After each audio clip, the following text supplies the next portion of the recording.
You are listening to the Lucha Central Podcast Network. And now, Lucha Central Weekly.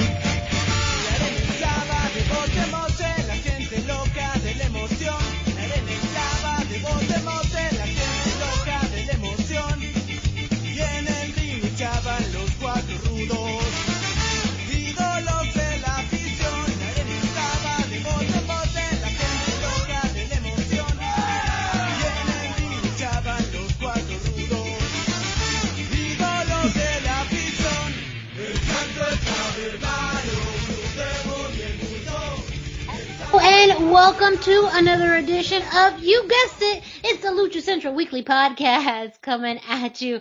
This is the podcast that lets you know all of the latest happening in the world of Lucha Libre. We cover news and events from this past week, as well as covering Mexico-based promotions and top independents, along with luchador-related news from throughout the United States. The Lucha Central Weekly Podcast is part of the Lucha Central Podcast Network on luchacentral.com. This podcast and others are also available on all major podcast streaming platforms like iTunes, Google Play, Spotify, iHeartRadio, Podbase, Speaker, and more. And don't forget a shout out to our partners at thechairshot.com who stream this show as well each and every week.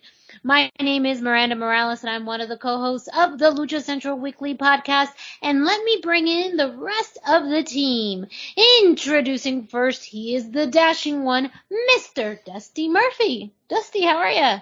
I'm doing fantastic. How are you doing, Miranda? I am good. We got some good tidbits, some good pieces of information. We even started some discussion before we started recording, which means you know it's going to be a good episode.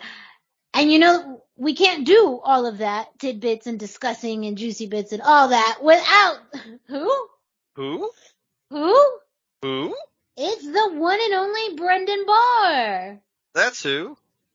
I mean, you guys could. It would just be mean. A time will come where everyone will have to do the show without somebody. Look, okay? Yeah. You all have to do it without me. We've had to do it without saying, Dusty, and it turned out terrible. Yeah. The times we did it without Dusty were terrible because we forgot everybody. Mostly, yeah, we forgot a lot of names. It's true. Just saying, if I'm sitting here in the lobby ready to talk and you're just like, now let's start, that'd be mean. If it's because, you know, I'm working a lot. Spoilers. You know, the whole different story. Or, you know, Dusty's doing Dusty things, you know. I feel like we need to play My Heart Will Go On by Celine Dion. Like, we just have to go on without me. No, I don't want that. Not at all. The fact that you've even invoked that imagery in my head has just made me like more upset. And we're gonna start off talking about good things, so I don't know. Okay. Well, let me stop getting ahead of myself. Let's focus, let's rein it back in, because we got a whole week's worth of Lucha Libre content to discuss. So let's just take a moment, bring it back to center, and let us start off the show in a good place. Oh, yeah. A happy place. Yeah. Let's start off with news of the week with Brendan. Which is mostly good this week. The one kind of sad thing where Super Munico was in the hospital with COVID-related symptoms, he's come home now. So we're going to start there. Like, his Super Munico Jr. addressed it on Facebook, said he came home. He's still having trouble talking in a normal voice because it was in his lungs. But you know, apparently he's doing better. So, I'm loving that. Keep it up. And then we have another thing that, Miranda, I think I'm going to let you talk about because, there was a new signing of a luchador in a promotion that you tend to cover for us. That is true. If you've listened to the show before, even followed me on social media, you know that I'm a fan of Impact Wrestling. I cover that for the show. We haven't talked about Impact really over the past few weeks because not a lot of Lucha Libre content on Impact, but some news did come out this week, confirmed by the man himself, Laredo Kid, that he has signed with Impact Wrestling. This came about in 2 different interviews that he had this week, but specifically one, I believe with Darren Paltrowitz. He specifically said that he wanted to go after the X Division championship because of the influence that it had in his career, especially wrestlers in the X Division like AJ Styles, who he looked up to. And in that same tone, he talked about he had the opportunity to sign with Impact Wrestling, and so he is now in contract with Impact Wrestling and has his sights set on the X Division. He also mentioned that he will be part of their New Orleans tapings that are happening or just recently happened in New Orleans, Louisiana. And in those tapings, he faced Blake Christian and Ace Austin. So Impact putting pen to paper with Laredo Kid. Nice. Yeah, that's a big signing. That's a big sign. It's yet another American promotion that is really looking. Lucha Libre looks like it's going to be the hot topic in the next couple of years, and we're obviously here for it. I mean, yeah. Well, and again, the X Division is such a unique division where it's a mix of aerial and strong style and technical. And so someone like Laredo Kid is a perfect fit for the X Division. Absolutely. And, to have that presence on American television, hopefully too, that does help in whatever way for AAA to possibly have more stars come over in the future. Right now, the only, to AAA more routinely seen talent that's on Impact are Black Taurus and Laredo Kid. And so, not, a whole big wide open forbidden door, but one thing that Impact has done well is at times utilize luchadors. At the height, of their tag division, you had the Lucha Bros versus LAX, in Barn Burner, stuff that AEW end up booking, years down the road, and you could always go back to. Impact had those matches first. So I think there's a lot of potential there.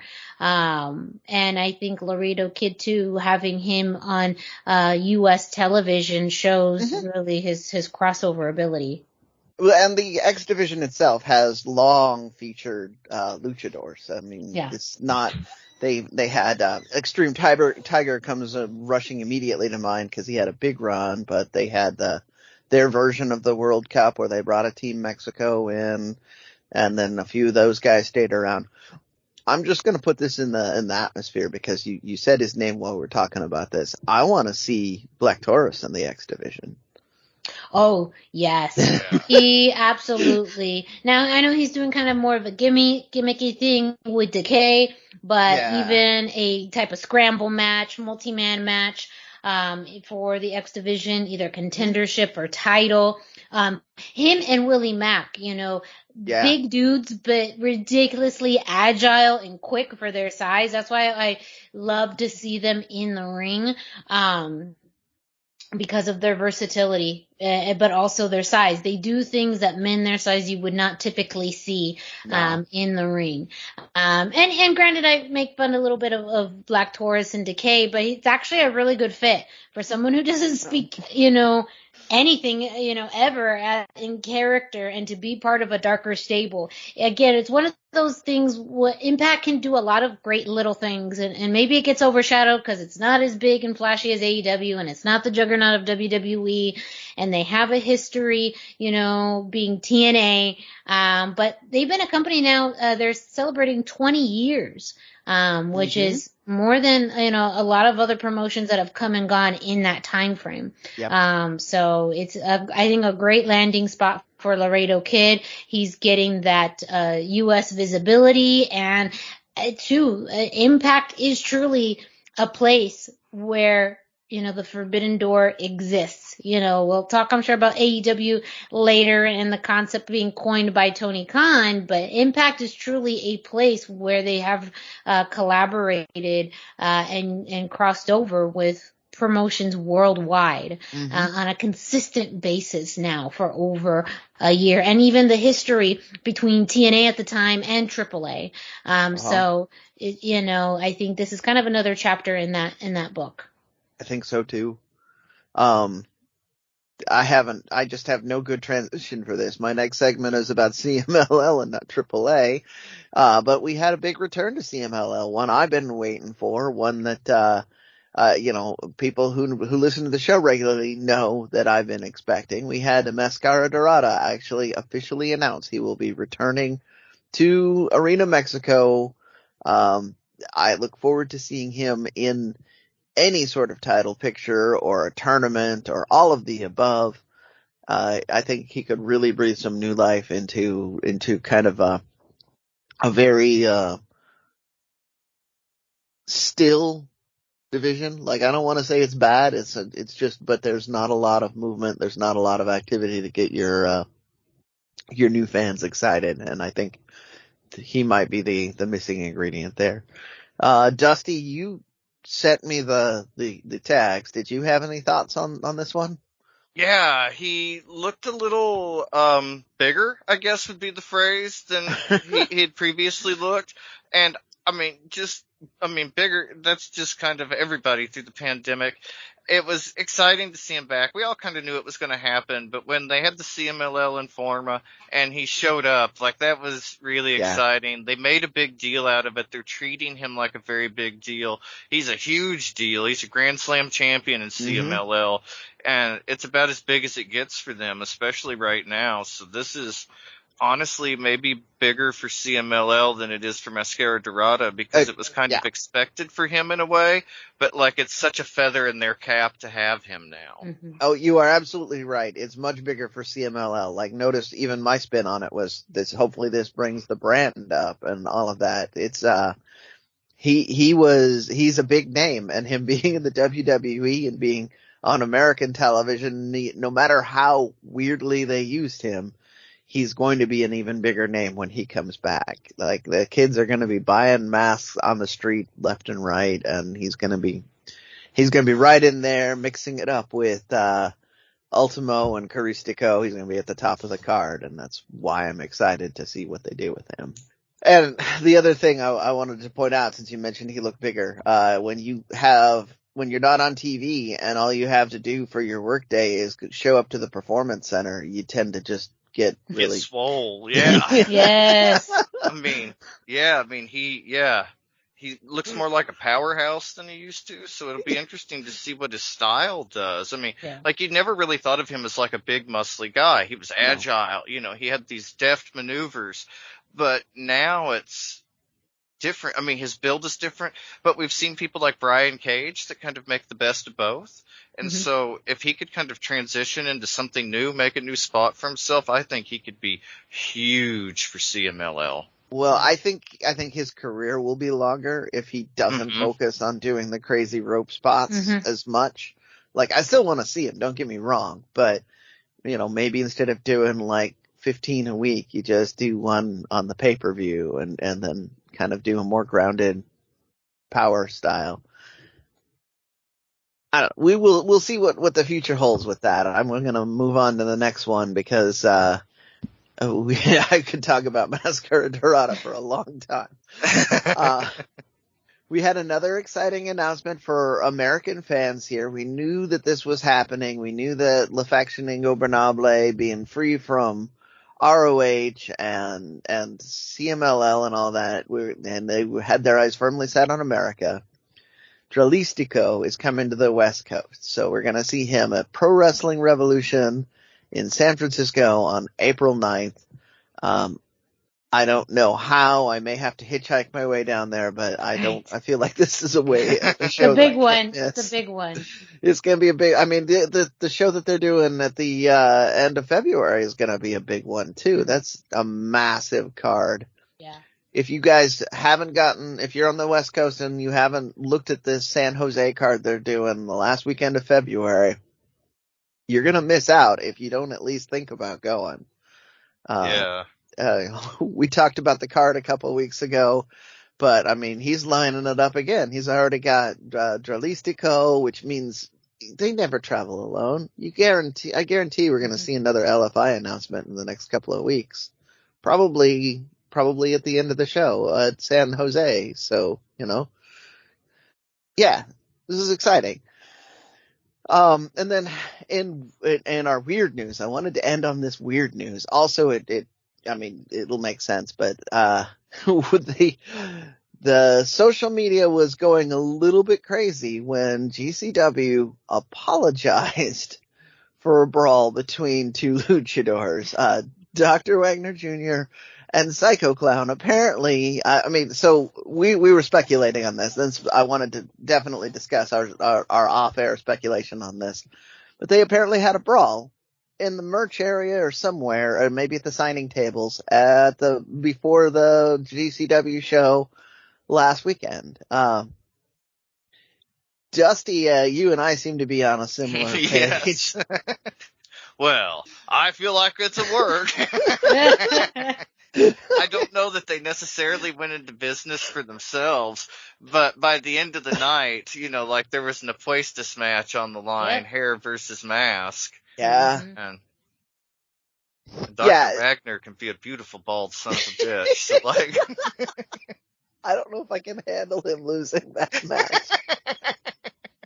I mean, we talked about this already when we were talking about, the mask roulette that's going to be happening at TripleMania. You just don't see Psycho Clown losing his mask. You just don't. Yeah. You just don't see it. He's certainly not going to lose it at a GCW show. AAA would have a. Sure. And that's in and of itself too. But it's again kind of a strange way for this to come about, but not really, because of the fact that GCW is known for its realness and known for not being sports entertaining. And so it came off very curious for them to apologize for this confrontation. Whether it was real or not, it did lead to the challenge that was made at the end of the GCW show.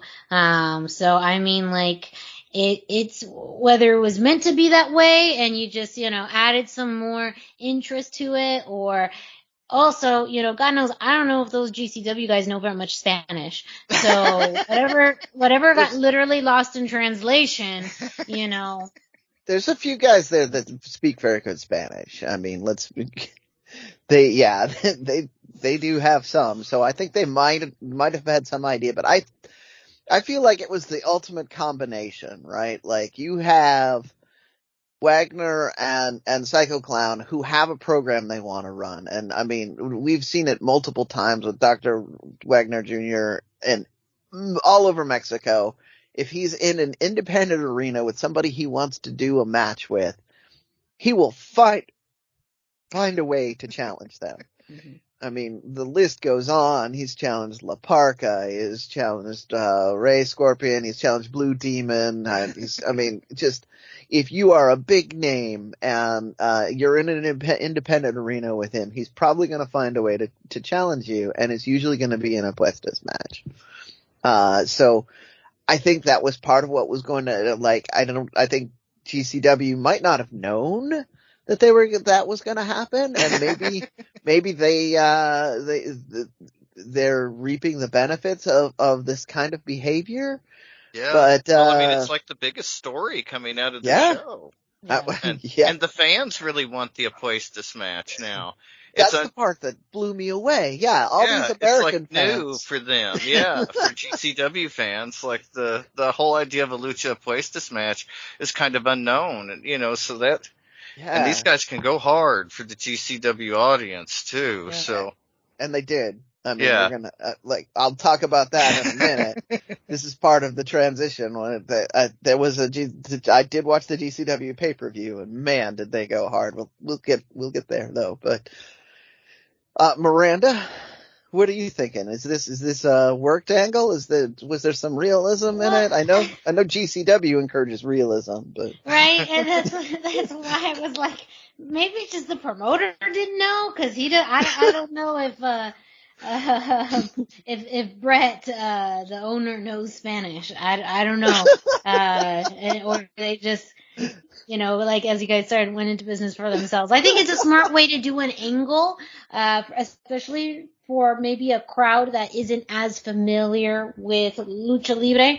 And the GCW audience is very much in tone, in line with, the usuals and the core, cast, at GCW. But I do like, and appreciate that JCW does utilize luchadors and tends to do lucha scrambles and 6-man matches and all that. So they do have some understanding of it. And this was honestly a very smart way of drawing interest to a singles lucha match, because that's one thing that they don't do and haven't done.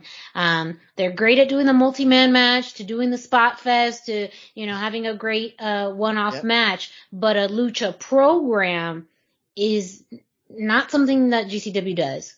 And this is the thing now, it's a program. It's a program that the fans are invested in. So and it brings, a whole feud to a new American audience. I know they've had, long withstanding feud, but now you get to tell a new story with it, and you kind of turn to the page of this for a new type of audience, which is so awesome for them. Like, that's smart. That's evolve or die, right? You move forward, do something different, and get to a new audience, wider pastures. So I'm not sure, but it worked. Whatever it did, whatever it was, it worked. Worked or shoot, it worked. Accidentally or on purpose, this was the biggest news story this week. So, I'm with you. Like, I almost don't care. Like, it's really only the part of my brain that really likes to just pick at this, that cares. But the rest of it's like, it doesn't matter. I'm gonna go. I'm gonna see it one way or another. Speaking of that, they do still have the pay-per-view up on Fight. It is $14. It does contain 3 lucha matches, which is what we're going to talk about here in the Indie Roundup. So, see that transition I did there? See that? It's magical. So GCW, If I Die, last Saturday, you had the opening match. In fact, you had John Wayne Murdoch come out to the ring. He kind of mentioned the fact that there was some problems, like that section of the country was stormed in. So, multiple opponents he was supposed to face did not make it to the arena. And, so he essentially did the old ECW Open Challenge. He just said, is there anybody in this whole state or anybody in the locker room that wants to fight me? And they played ASF's music. So Antonio San Francisco, completely the opposite of what you would think of. I mean, he's done GCW matches, but he hasn't done hardcore death matches like Murdoch does very much. But I believe he is a Texas-based luchador. I'm assuming he's Texas-based because he was in Texas for the show and unscheduled, but, it was a fun match. They went to my point earlier, they went hard. It was GCW style. They had the bell hadn't even rung and chairs were already in the ring. And then later you had, a diving luchador going into the 3rd or 4th row, and the fans had to figure out how to get out of the way real fast. So, it was an interesting, kind of style matchup story where you have the smaller, faster ASF who was not opposed to using weapons, but not nearly as comfortable as the kind of Texas brawling style of Murdoch. Unfortunately, our boy came up a little short. He ate a door. and,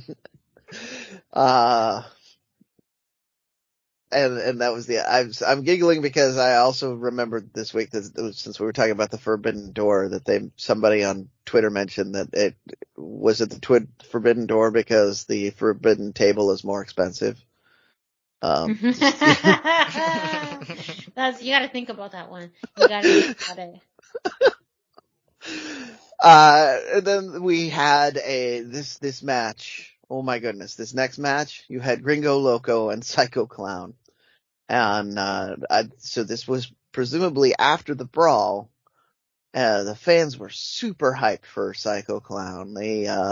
But even with that going on, Gringo Loco knew what was going on. He cut a nice, kind of heelish promo. It was, this is my town, this is my place. I don't care how big a deal you are other places, I'm gonna beat your ass cause this is my place.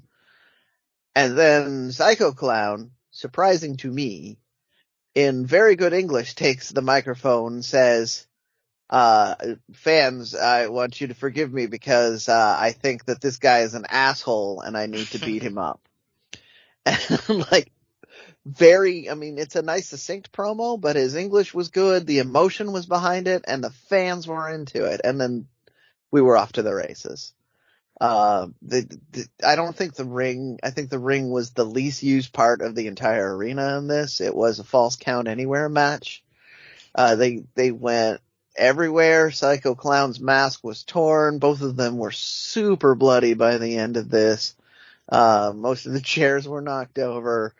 The only thing we didn't get was some AAA cookie sheets, but my goodness, if you want to see a good old fashioned lucha brawl, because this is two luchadors, and they did this very AAA style brawl, this was the match for you. It was fantastic.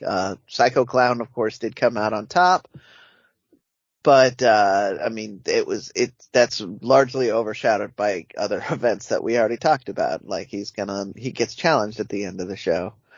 And then, in your main event, you had Dr. Wagner and Joey Janela, which, Dusty, when you heard about this, you said that it's the most GCW match that I've ever heard. It's so random, but also Joey Janela in a really high profile spot. And it's just kind of their thing. And like we've mentioned, Dr. Wagner can go hard. And so, it was kind of the perfect matchup. Yep. A great way to introduce the fans to Dr. Wagner and to kind of get them excited about what he does. Yeah, it was just cool in a fun way. But yeah, it's the most GCW match I've ever heard. Totally random, makes no sense. You know it's going to be amazing, and it's going to go hard. And then you were disappointed with this. That's why I was mentioning this, because that was my first notes. Is this going to be it had everything that a GCW fan wants. It had brawling outside, you had hard hitting high spots, you had ridiculous assemblies of chairs and doors. All of this, it just blood everywhere, obviously. And then Wagner wins somehow. You're like, how are either of these people alive at the end of the match? But, Wagner somehow wins, picks up the microphone in Spanish, unlike Psycho Clown, who did his promo in English, did a bunch of things, which I was later told was the challenge towards Dr. Wagner, or towards Psycho Clown. But fantastic pay-per-view. GCW is a little more on the hardcore style for me, so I don't usually buy their pay-per-views, but with these three lucha focused matches, not only did I feel obligated, I didn't feel like I wasted my time. I thought they were all three good matches, and then they were all kind of different. You had Dr. Wagner and Joey Janela and Gringo Loco and Psycho Clown.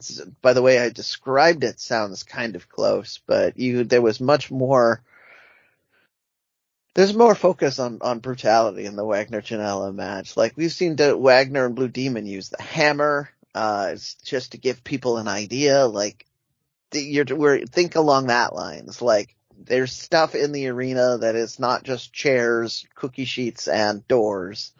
And they found all of it. And everybody was bleeding everywhere. Like, fantastic pay-per-view. Can't recommend it. It's on Fight.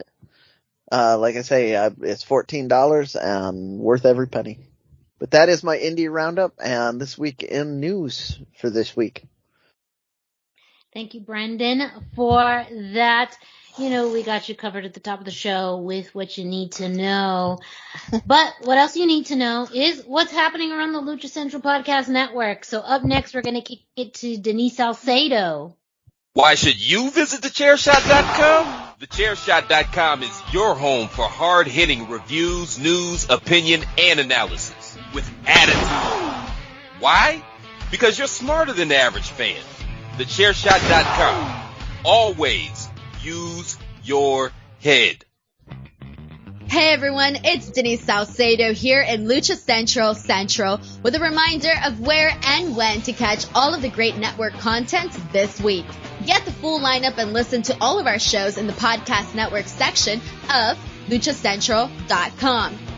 On Tuesdays, Mats, and Mayhem takes you inside the world of Lucha Underground as they take you weekly through the series with the benefit of hindsight and the benefit of special guests from the groundbreaking series. Check out the premiere video stream every Tuesday at 2 p.m. Pacific, 5 p.m. Eastern on the Lucha Central YouTube channel and at luchacentral.com. Then listen to it on your favorite podcast platform every Wednesday. Tuesday nights live, it's WrestleBoss, where Fabi Chulo talks MMA and pro wrestling with special guests and listener call-ins. Visit WrestleBossLive.com Tuesday nights at 7 p.m. Pacific to listen live or call in with questions or download the show on podcast platforms on Wednesdays.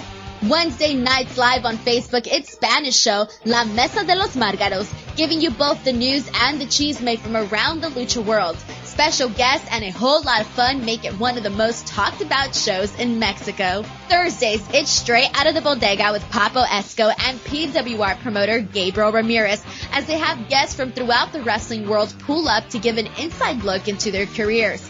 From indie standouts to television superstars, each week brings a new name and perspective. On Friday, it's your double dose of Lucha Central Weekly podcast, one in English y el otro en español.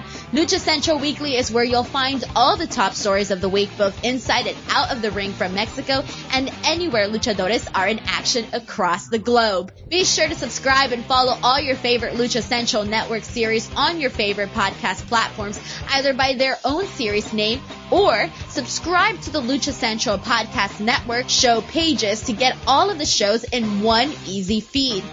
And please consider giving a rating to help more fans find the shows that you love.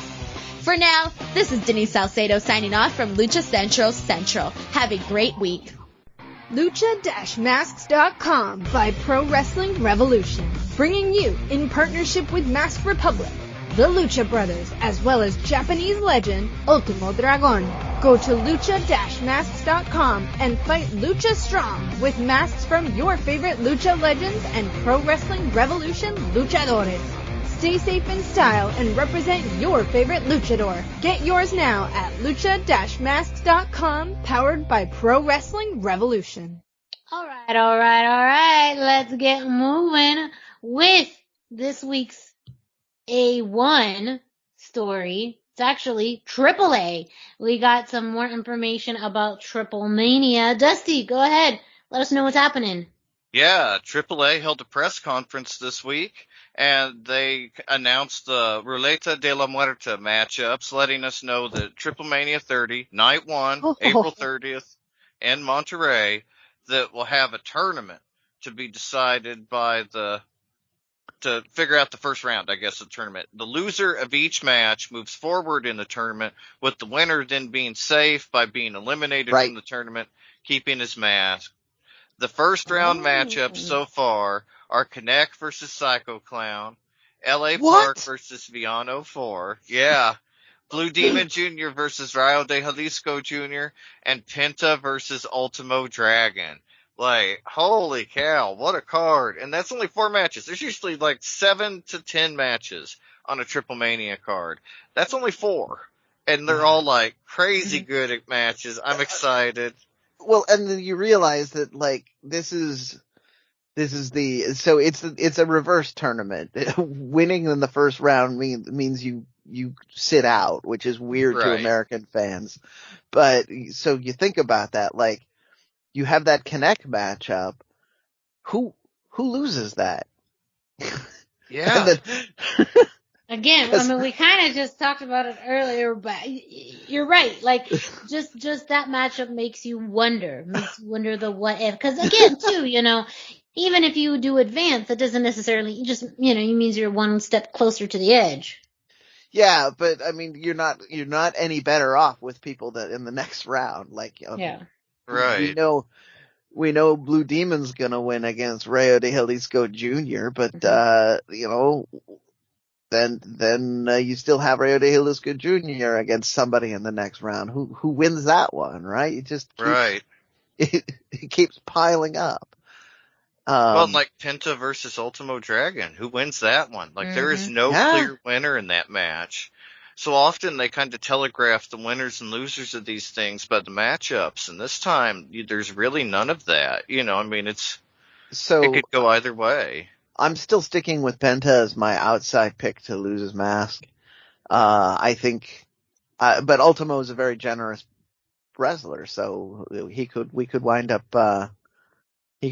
losing that matchup and moving on. But, yeah, I think I'm going to stay on the record and say I think Penta loses that matchup and then you get a really good match in the second round. So, gosh, the more they tell us about this tournament, the more excited I am to watch it. I know, like it's genuine interest.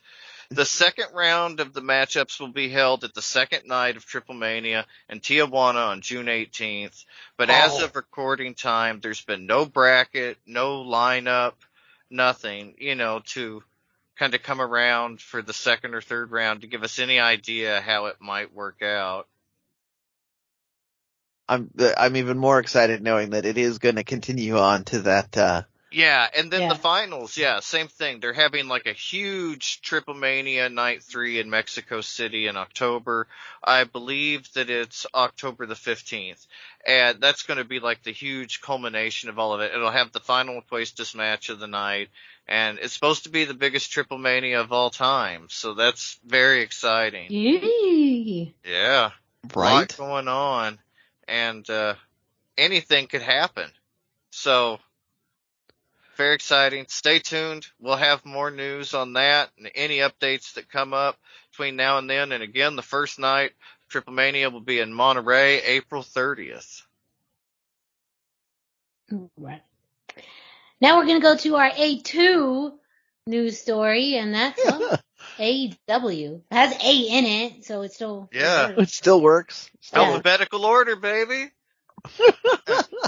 But first Actually, I think that's correct for this week's show. Yeah, it is. Oh, no, there's 2 that we should move around. Anyways, for the most part, it's in alphabetical order. Yeah. Spoiler alert.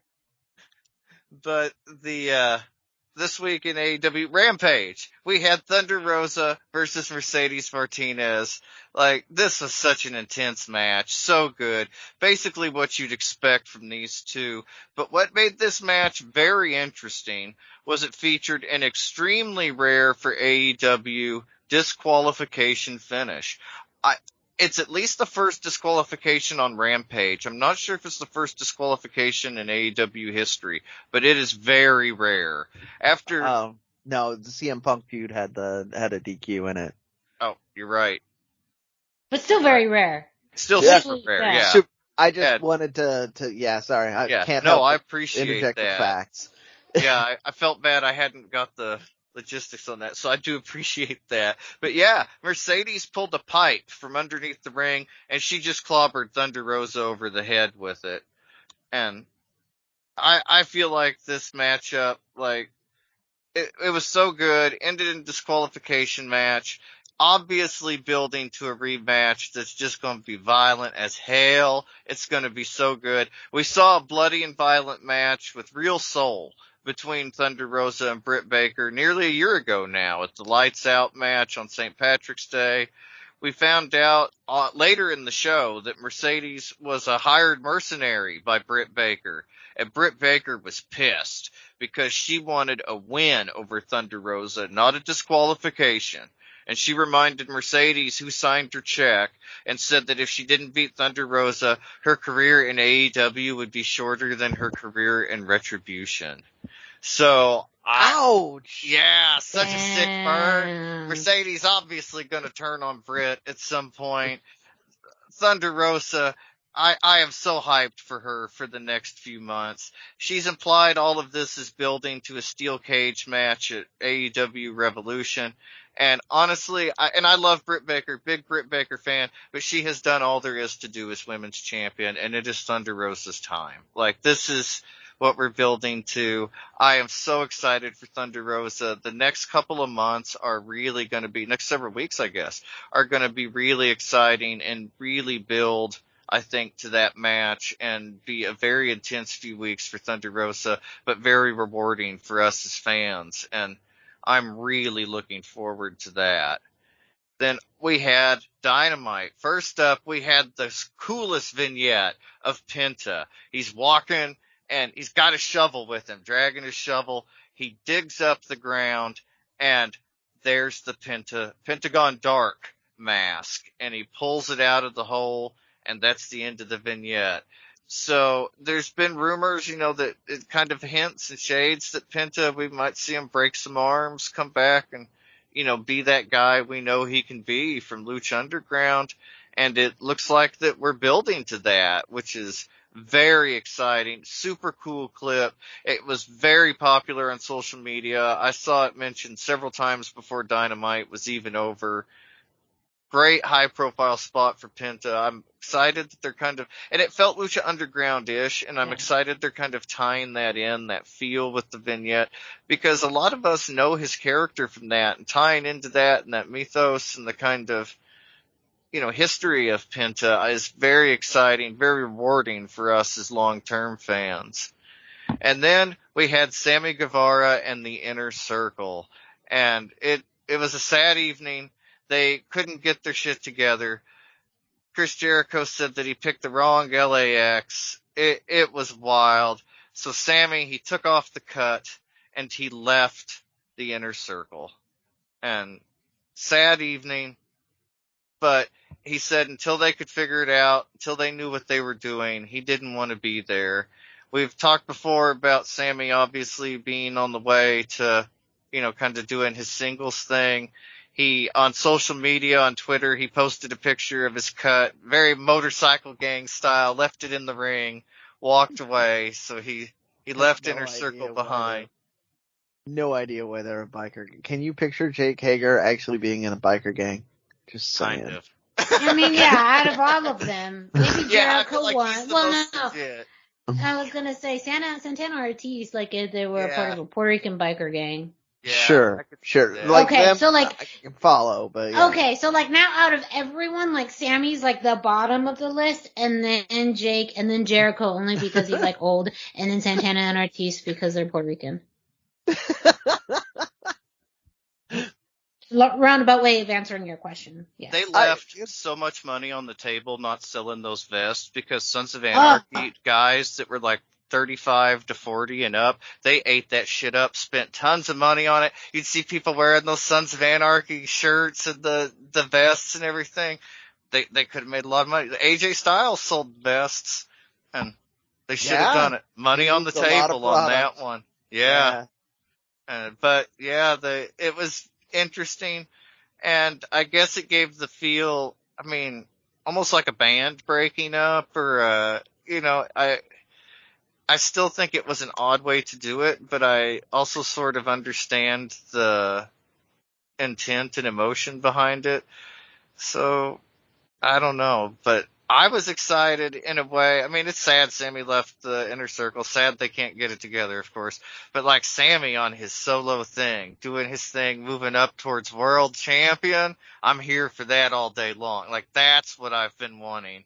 And I honestly feel when he's in the clutch or needs them, that Inner Circle will be there. You know, maybe not all at once, but I think that they play into his story long term.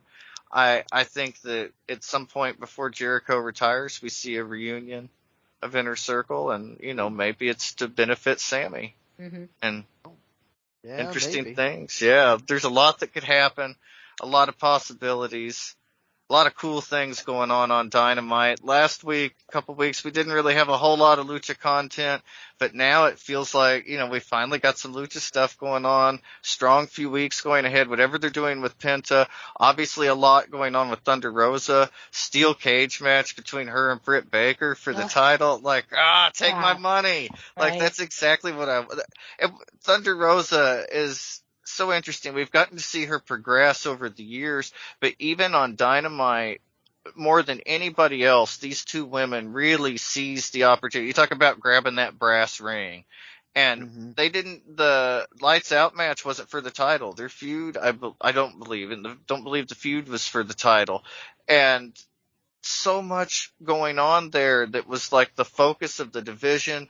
They were really the first two stars of the AEW women's division that were treated legitimately and had, you know, active fan interest and didn't just feel like the kind of interest of the EVPs. It felt like the interest of the fans. And Britt Baker being a heel, Thunder Rosa being, you know, a babyface, like, this is really building to a cool moment for Thunder Rosa, and she was the first person to walk through that forbidden door. She's also been the one to capitalize on it the most and make the most of it. And you have to admire that. I'm just so excited for her, so excited to see what happens the next few weeks. But yeah, she's going to be champion. It's just in the cards. As it should be. Yeah. So she's earned I'm going to be the dissenting voice here. AEW is very, very good at building up your expectations and then swerving you in a way that you did not see coming. Well, I mean, I remember going to a yeah. viewing party and watching the MJF Cody, one of the MJF Cody matches where everybody was convinced this was the time Cody was going to win. And just laughing at the anger of everybody, all the fans that were in the room that were they were throwing things, they were cursing. I'm like, see, they got you guys, they got you good. Mm-hmm. So I'm just gonna point out they can pull this out. So. Was Cody wrestling in the women's division? Is that what's? No, I'm just. Or maybe Taya shows up. Yeah, like. I mean. But that's a really good I'm point. sorry for invoking Cody on that because now you got me worried that Brandy's going to swerve. No, but I think to your argument too, and what Dusty's mentioning is that if there is a new big signee, the new shiny toy of the month, that's where I think the swerve could happen. And where the distraction could come. And it's another person that gets an opportunity, you know, and has a program with Britt Baker only for them to lose. And that could, you know, counter the momentum that Thunder Rosa's had. And for her credit, she's been able to ride the wave. We talk about, too, even in WWE, if you can kind of continue to ride the wave, the ups and downs of it, you are likely to have a long career in WWE. And that still also may be the trick for AEW, is that you're going to have moments where you're at peak and then you may go down while there's another program happening. It's a little bit harder to predict with the women's division. But we've seen it when, you know, Ruby Soho, even Thunder Rosa when she first came in. And I think that those will continue to be, you know, that pattern that happens. So hypothetically, if say Taya came, she would be the shiny new toy of the month for AEW, and she'd have this, you know, banger program, but then it would end with Britt, you know, keeping the belt, and we all move on with our lives. So, that's where I could totally see, as far as your explanation, Brendan, of what that could happen with Dusty's fantasy booking of Taya showing up as an example. Well, the only way that I would find it acceptable that Thunder Rosa not win was if somehow if Taya came in and cost her. See, but that's why I feel like you need to be aware of this, and I'm bringing this up because they've made it so that the fans are so emotionally invested in this Thunder Rosa run that that's one of the few things they can do to really, really get the fans heated and kind of tuning in to see what's actually going to happen then, right? So Taya or there's like a half dozen female wrestlers that WWE released that they could use in that position. So, just saying, that's one of the things I really respect about AEW is when they're wanting to do something big, they do big. So. Well, and when they subvert your expectations, usually it's not disappointing. Yeah. No, it's usually not. Sometimes you do have to wait a little extra long or it's at weird spots. So I'll go back to that Cody feud because I believe Cody finally won on free TV and against MJF, and that was just like, why? But other than the fact that it was a way to get people to tune in because they had already gotten them on the pay-per-view. So who knows? See, internet, I say positive things too. Sometimes. I'm saying lots of positive things and positive things happen. That's true. It's true.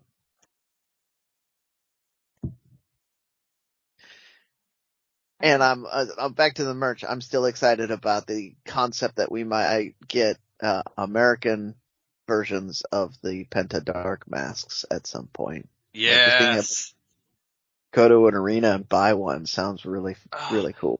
They are leaving so much money on the table not selling the Penta and Phoenix masks. I mean, all you have to do is get them mass produced in a way that Penta and Phoenix approve of, because they've already got their own mask thing. And honestly, the prices they sell for like a fan mask at the arena, whatever their cut is, it's not going to make a huge difference in their personal masks. And AEW could never offer the variety that they provide. So there is so much money on the table. Like WWE not selling Rey Mysterio masks anymore. Leaving money on the table, dudes. Everybody. I mean, I know. Yeah. I still have a WCW Rey Mysterio mask I bought years and years ago. And, does it have the WCW logo somewhere on it? I think it does on the tag inside. The tag mentions WCW. That's cool, but just having it as since it's a Rey Mysterio thing, just having it near the back of the head would have been really cool. Oh yeah. Yeah. Might get one custom made. I like this idea. You're welcome.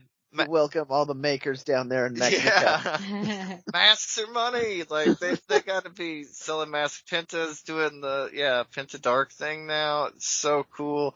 Who knows what's going to happen? But I'm excited for whatever does happen, and that's kind of the magic of AEW, right? Nothing else. They always keep you interested in whether you love it or hate it, you're always interested in what they're going to do next. Yeah, absolutely.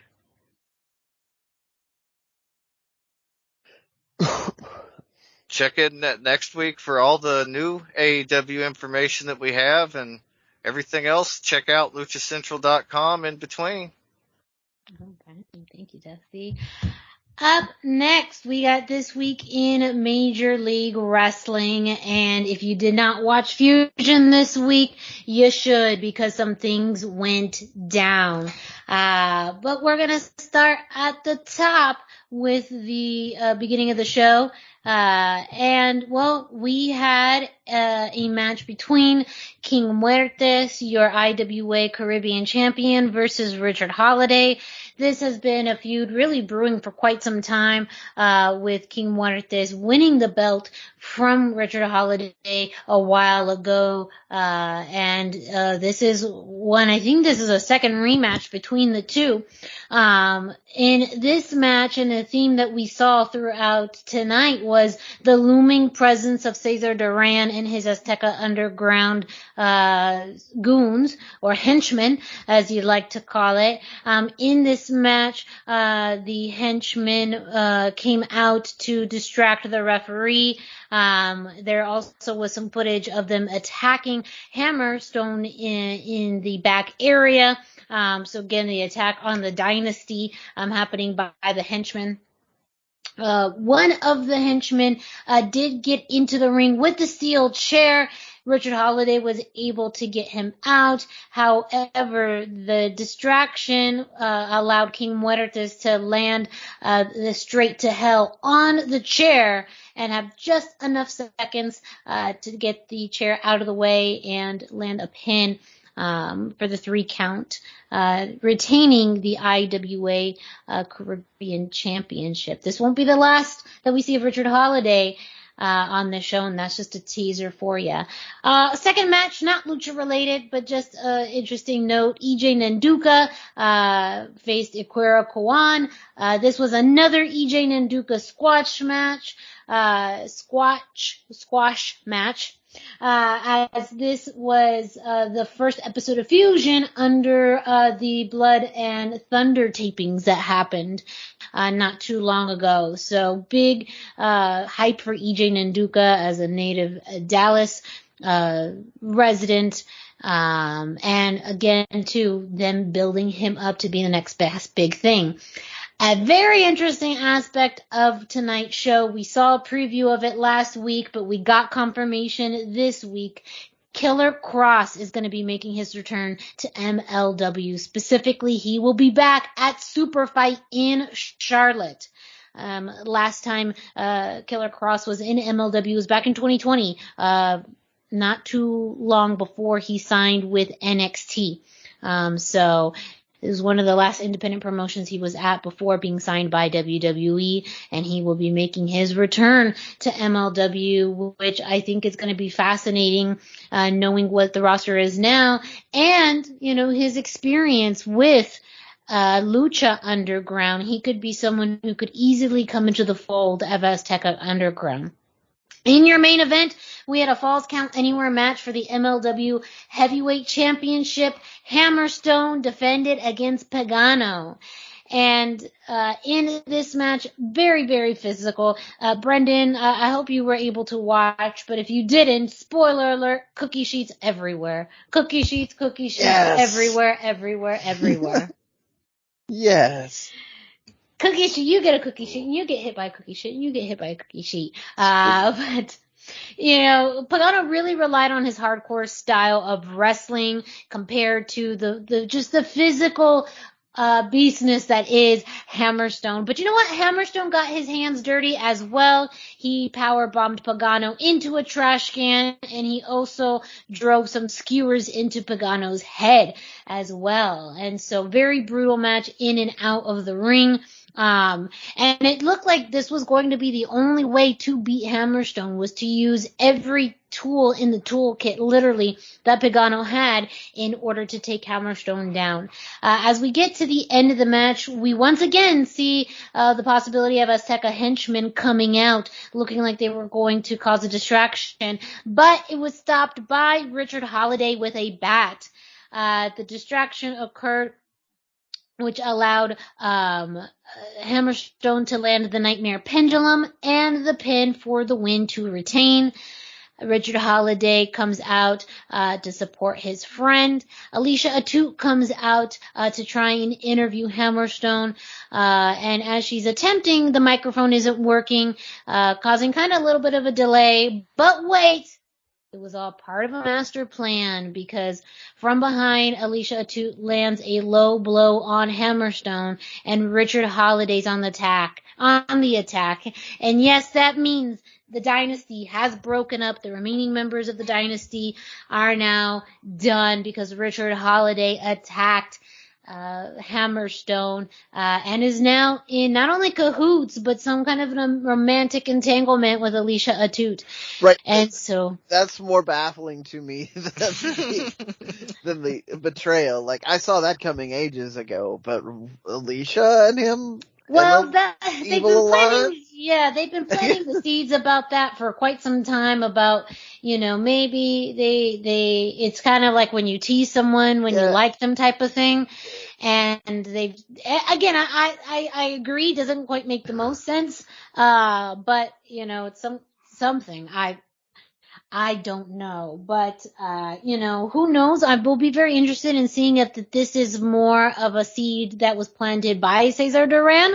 Did he somehow cause a rift between, Richard Holliday and Hammerstone to the point where Richard Holliday betrayed the only friend he had in MLW? But also understandable when you look at the history of the dynasty.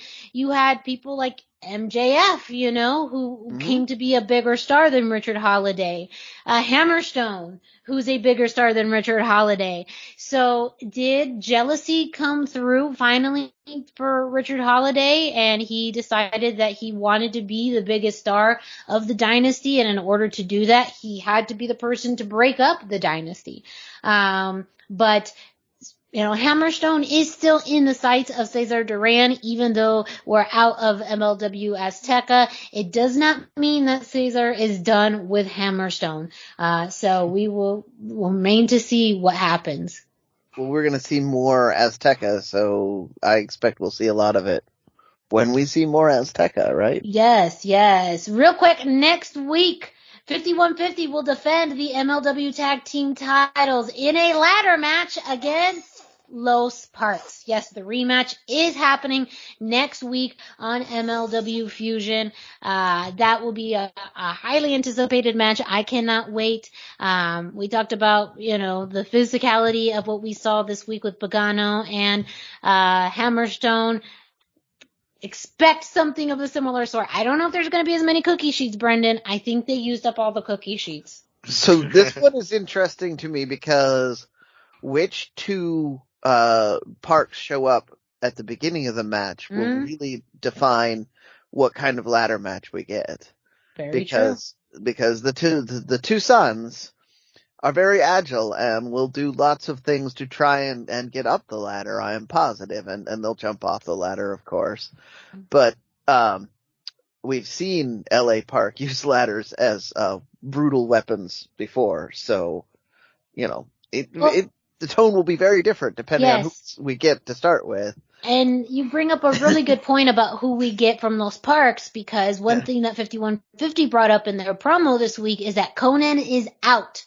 He is in the hospital recovering, and so they don't have, Conan being some extra eyes and ears to help combat, whichever third member of Los Parks may be there. And again, it's a ladder match, which means no DQ, which means anything goes. And having that extra help, even those eyes and ears for 5150, could really make a difference that Los Parks could take advantage of. Yeah. They keep setting the bar and giving us fantastic matches, so I'm just stammering because I'm still thinking about all the fun things I could see. Yes. Well, speaking of fun things you could see, Brendan, you did talk about MLW Azteca Underground coming back very soon. We announced last week that on Friday, April 1st, MLW is going to be having a special matinee wrestling event. And shortly after that, we got news that it's going to be an interactive experience. So tickets just went on sale today as we're recording, which is Thursday, February 10th at MLWLucha.com. outside of just having this special show, there's going to be interactive experiences that fans can participate in. And so definitely listen up, because this is a whole gambit of awesome, cool activities and experiences that you could be a part of if you are planning to be at Gillies in downtown Dallas on Friday, April 1st. First off, a little bit, expected, but since it is a matinee and it's going to be happening, during the day, you're going to want to be fed. So MLW is selling tickets to it's part of the first and second row experience, a lucha lunch.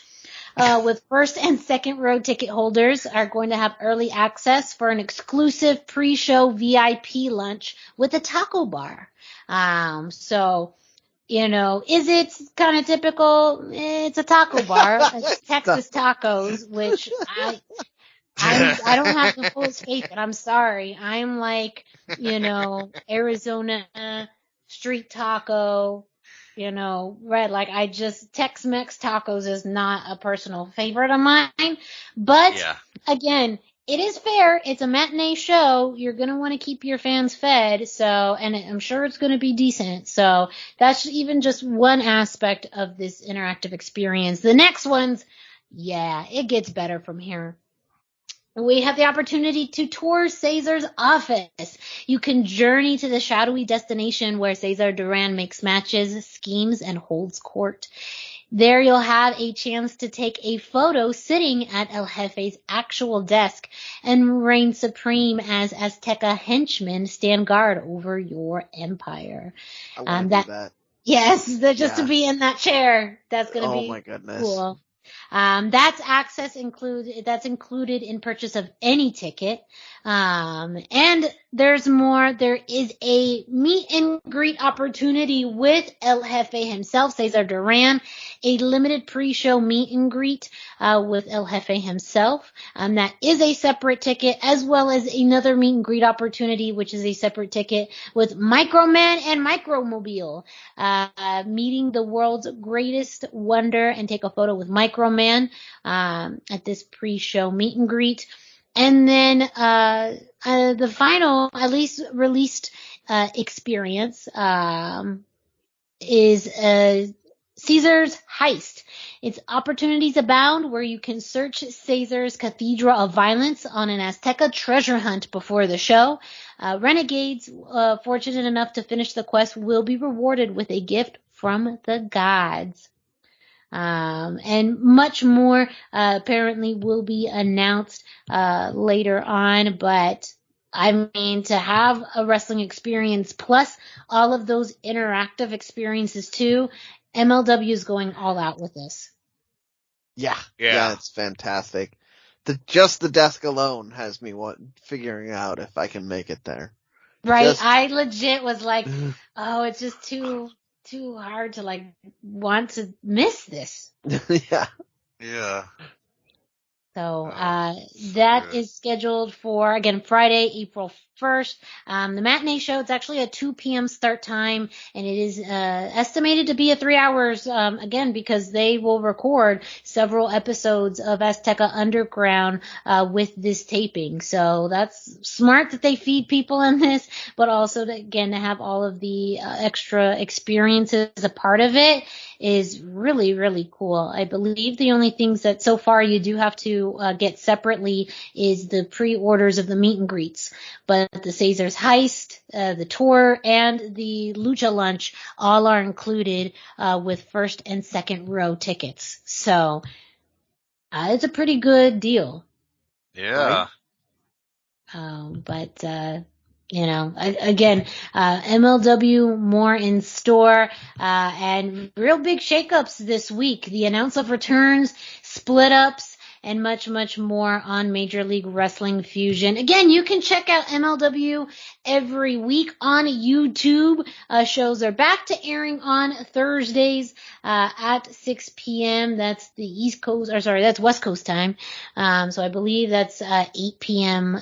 Eastern Standard. But it's on YouTube. It's free, and you can also check out all of their previous episodes on YouTube as well.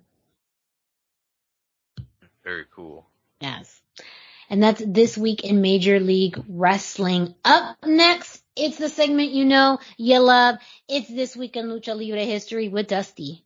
That's right. It's time for This Week in Lucha Libre History. Be sure to check in at luchacentral.com every single day for This Day in Lucha Libre by Pep Carrera. He's got information, birthdays, anniversaries, matches of the day, amazing videos, all kinds of cool stuff. More than I can even mention. And it's all about Lucha Libre at luchacentral.com, your centralized place for all things Lucha Libre. This week, we chose to honor the life and legacy of Lucha Libre pioneer El Santo on the 38th anniversary of his death. El Santo is really where all the Lucha Libre that we kind of love and know started. He started wrestling in the mid-1930s, and he never exactly stopped. He retired at one point, but it wasn't so much as a retirement as he just died before he had a chance to come back. His last match was just 15 months before he passed. And Santo really superseded the original medium of lucha in the 1950s. It wasn't really on TV. It was just kind of a live thing that they did. But he became bigger than all of that. He became a comic book hero first, then a movie star. They wanted to make him a movie star before they made him a comic book hero, and he just didn't think that he would be a believable actor. They also wanted him to play the villain in the movie. He didn't want to do that. And so he waited, and by 1961, he was a movie star, kind of a big deal movie star in Mexico. And it's through this movie work, most of us know his legacy. These are our in-ring clips of Santo wrestling. It's so crazy, but nobody considered saving the old matches for posterity. And he was so ubiquitous that people kind of thought El Santo would always be around. He was in 52 movies. He often co-starred with Blue Demon Sr. and Mil Mascaras. And he's arguably, they not only 52 movies, but they often fought off monsters, vampires, mummies, some kind of supernatural force, gangsters, villains. It was always a lot of fun. Great movies. He's arguably more famous as a movie star even than as a wrestler, because a lot of people that don't know Lucha Libre or know the movies have seen or know his connection as a luchador to the movies, know the actual movies because they've seen Mystery Science Theater 3000 or whatever, or just on a Saturday afternoon. And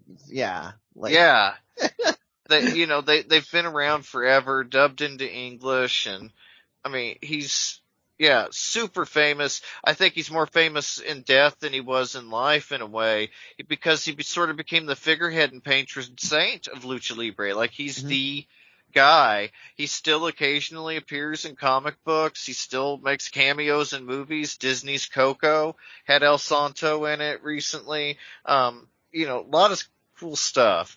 In late January 1984, just over a year after his retirement announcement, Santo was a guest on Contrapunto, a Mexican television program, and without warning, for the first time and literally the only time in his career, Santo suddenly pulled his mask up very quickly, just enough to expose his face.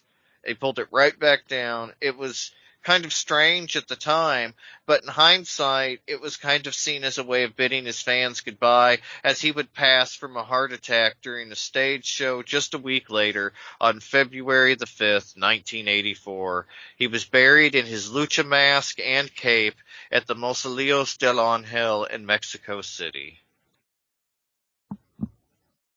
Whew. Brendan? Yeah.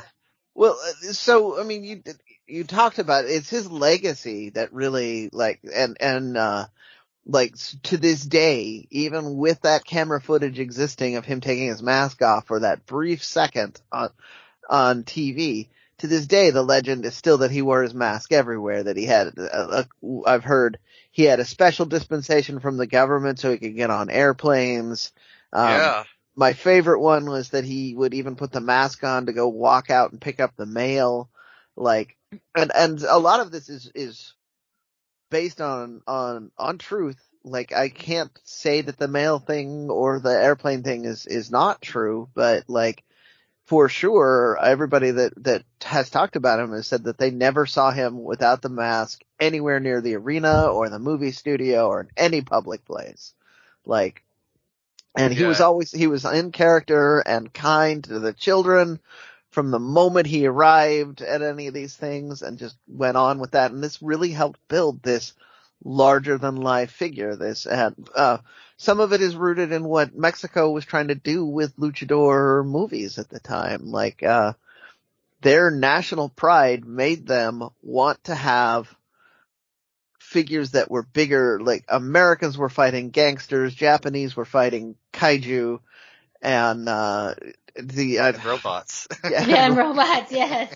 And so they're like, our national heroes have to do all of this. So they did. They fought gangsters, they fought robots, they fought vampires. And we talked a bit about this when we talked about the Luchador podcast and the wide arrangement of monsters and things that are out there. And Santo was a big part of crafting that too, because he influenced what they did and how they did it. Like, he also added that element of realism, like the stumbling while chasing the bad guys, not always winning the fights, but winning the fights just enough.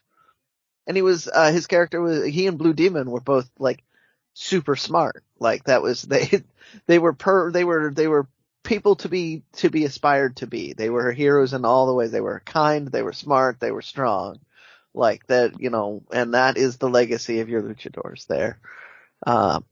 Miranda, I'm gonna stop rambling now and let you. No.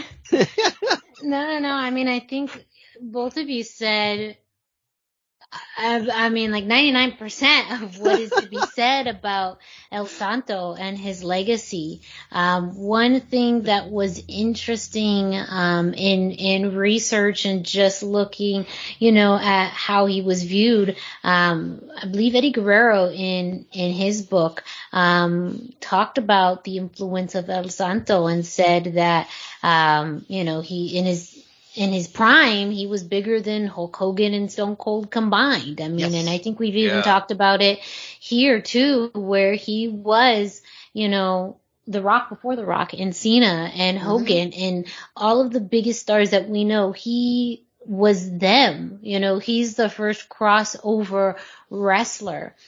Even when you Google him, when you type in El Santo, the word actor comes up. Yep. And first, not, wrestler or luchador, like when you Google other people's names. For him, it's actor. And it's because I think his wrestling career and his acting career are very synonymous with one another.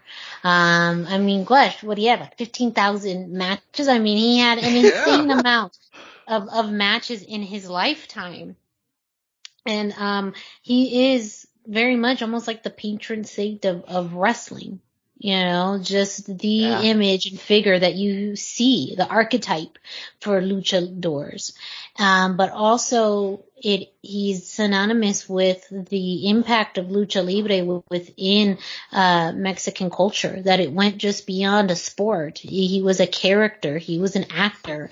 He was, a spokesperson, and that too shows how much brevity wrestling has in Mexican, but in Latino culture as well. So, I mean, he is the legendary, he is the saint, of lucha libre. I mean, it's simply, the end and beginning of that. And I don't think we would know, lucha libre wouldn't be what it is today, as popular, as well known, and maybe even as respected, if it was not for El Santo. To your point, I have to wonder if Vince McMahon would have had the vision to make wrestlers into actors if Santo and Mil Mascaras hadn't really paved the way before that. Hollywood did that more than Vince McMahon. He was, I'm sorry, he was, but it was always his vision to have it as I shouldn't say always, but for a long time. Because they tried with Hogan first. Yeah, holds barred. No holds barred, and the Tooth Fairy. Come on. Yeah. Well, I don't think we would have seen the level of success Yeah. wrestlers transitioning into Absolutely. movies if it wasn't for El Santo. And granted, maybe that's why it took so long for it to happen in mainstream America, because Hogan was truly, the first, and it took a while for him. It got a little bit easier for everyone else after that. Granted, not to say, Yeah. Cena took a Especially while. Dwayne. Yeah, The Rock took a while, but also a testament to that too is just the styles. I think all of them, all of those wrestlers in particular had a pivot point with their careers when they started to go more into comedic roles.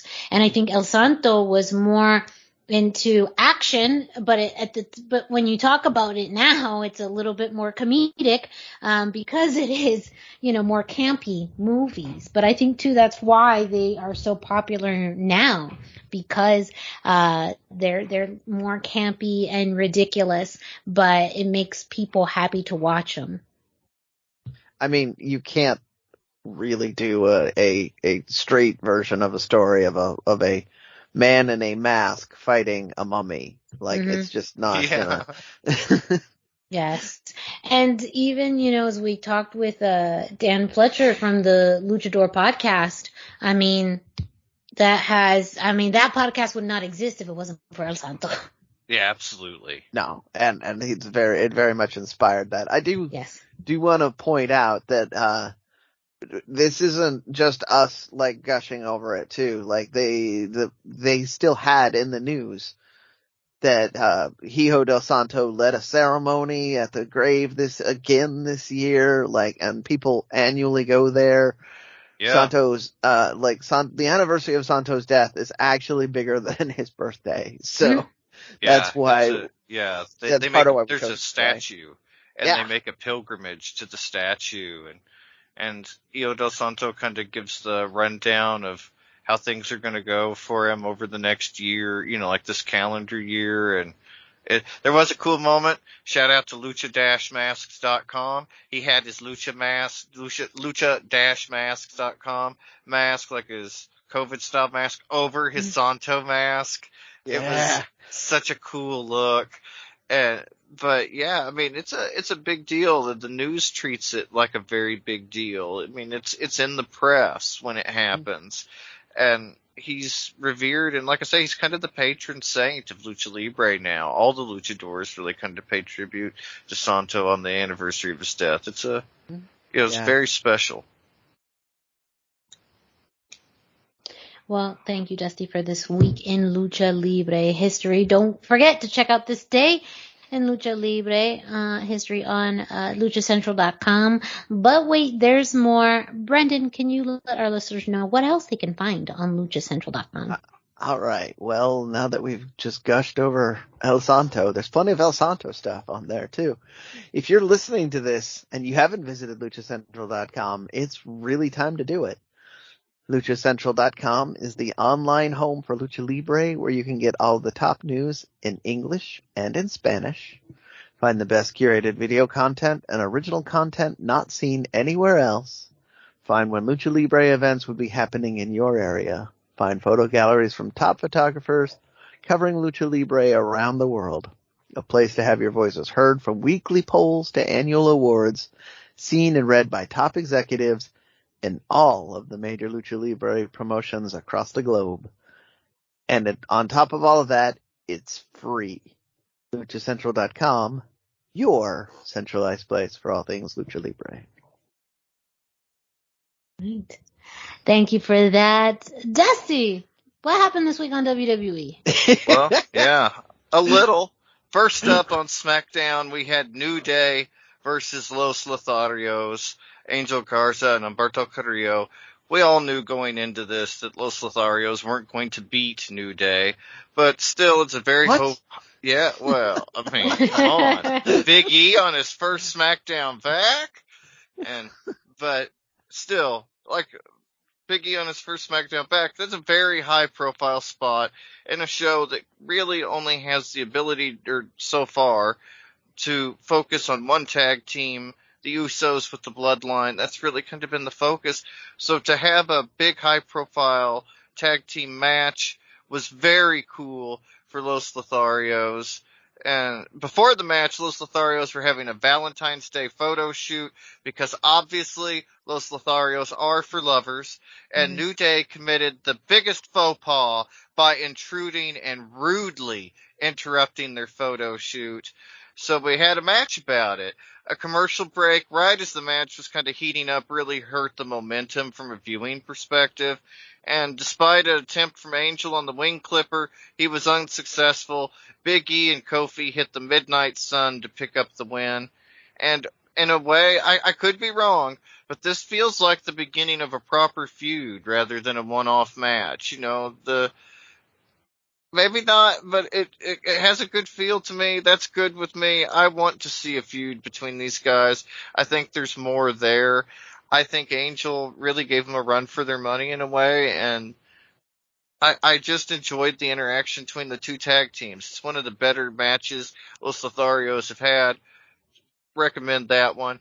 Then on Raw, we had Rey and Dominic. They were the guests for this week's episode of Miz TV with The Miz and Maurice. And The Miz largely wanted to know why Rey and Eddie Guerrero were beloved and revered for lying and cheating throughout their careers. But when Miz does it, he's booed. The crowd chants cheater at him. He wants to know what the deal is. Dominic gets angry at the lack of respect from Miz towards Rey, and he gets a little physical with him after the Miz suggests that Dom might actually be Eddie's son. We break for commercial, and when we get back, because he's humongous, and Rey is, like 5'3", but Dominic, if you see, I saw the Apuestas match. Rey lost an Apuestas match. Yeah, he knows who Poppy is. That's binding in wrestling. It was honestly kind of hilarious. But like I say, Dominic got mad. We break for commercial. When we get back, the match had already started. Maurice tripped Dominic in front of the ref and got herself ejected. And in all the excitement, Rey did the same thing to The Miz, but the ref doesn't see. Dominic rolls him up for the win. Playing a little dirty. I like that. Post-match, Dominic did the Eddie Guerrero dance to celebrate and troll The Miz. I was like, oh, so good. Like, So good. When WWE does something right, like a little thing like that, it is so good. And I was so excited for that moment. Played perfectly into it. I loved it. It's the first time I've been excited about the Mysterios in WWE in a while. It's hard to get higher profile, like a guy they trust more than The Miz. He is Mr. WWE. And so to have Rey and Dominic in there, it shows they have a lot of faith in Dominic. And The Miz has no problem making him look good. He's not greedy in his work in the ring. Very cool spot for Dominic. I'm excited for him. I think this is going to pay off. Do away with breaking up the Mysterio storyline for a little while. Focus on their strengths. I love it. So hopefully I've got good things to say next week too. I'm trying to emphasize that we can't be positive. The reason that we get disappointed when they miss these big things is because they do cool little things like this that nobody else does. Like this is, it was so good. When they hit really hard and it just, And they played the Eddie notes just right, where it didn't feel like we were getting hit over the head with it, but it really called back to Ray's time with Eddie and Dominic and Eddie. For long-term fans, long-term investment in it, so good. That's the kind of stuff they need to do. Just little throwbacks to what happened, kind of a wink and a nod. But with the future, so good. I have a lot of hope for this. I hope they can deliver. Thank you, Dusty. Don't forget to check out your weekly WWE results on LuchaCentral.com. That includes NXT. This is where the alphabetical order stuff went a little out of whack, but that's okay. We almost got it. Quick news. So after we discussed last week's episode, it was announced that Santos Escobar would be facing Braun Breaker at Vengeance Day next week. What we got this week, though, was a somewhat confrontation between Santos Escobar and Braun Breaker, but it was interrupted by Dolph Ziggler and Tommaso Ciampa. So I felt like the attention was certainly not on Santos Escobar. Much more buzz around Dolph Ziggler coming to NXT. And hey, to be able to hop around brands like that is fairly smart. It worked well for Mandy Rose, so why not give it to Dolph Ziggler? He's not doing much. But it does kind of lessen the effect of, what we'll see between Braun Breaker and Santos Escobar. I just feel like that could have been its own feud, and then afterwards you could have brought in Dolph Ziggler for whatever that is worth. But we still have that one-on-one match next week at Vengeance Day. And we will be covering that, so you'll want to make sure you stay tuned to the Lucha Central Weekly podcast, where we bring you everything that's happening in the world of Lucha Libre. And with that gives us the end of this week's episode. Thank you all so much for joining us. Don't forget to check out luchacentral.com, your centralized place for all things Lucha Libre. You can reach out and follow Lucha Central on social media at Lucha Central on Facebook and Instagram, and at Lucha Central.com on Twitter. You can also check out Lucha Central on the YouTube. On their YouTube page, where they have hours. That's my gimmick. Yes, on the Twitter machine. But there you can find exclusive matches, interviews, and content you're not going to find anywhere else. While you're at it, go ahead and follow us on social media. Dusty, where can our listeners find you? I am on Facebook at facebook.com/Dusty Murphy, and I am on Instagram at Dusty Murphy. And Brendan, where can our listeners find you? Well, so before I throw this out, I'm gonna go back for a second here. Tacos. I want to hear about your guys' opinion on taco bars, because Miranda threw out the Texas tacos versus the Southwest tacos. Over here on the West Coast, we got our own stuff going on. Tell me what yours is. I'm 321 T-shirt guy. The numbers 321. T-shirt guy is all spelled out. I'm on Facebook, I'm Instagram, and all over the Twitters. And me, Miranda Morales, you can find me at the hashtag Miranda, hashtag spelled out, on Instagram and Facebook. No Twitter. So don't even try, because I'm not on there. I'm not going to get on there. It's more for me. Just send your stuff to me. Yes. Especially if it's about the tacos. Yes.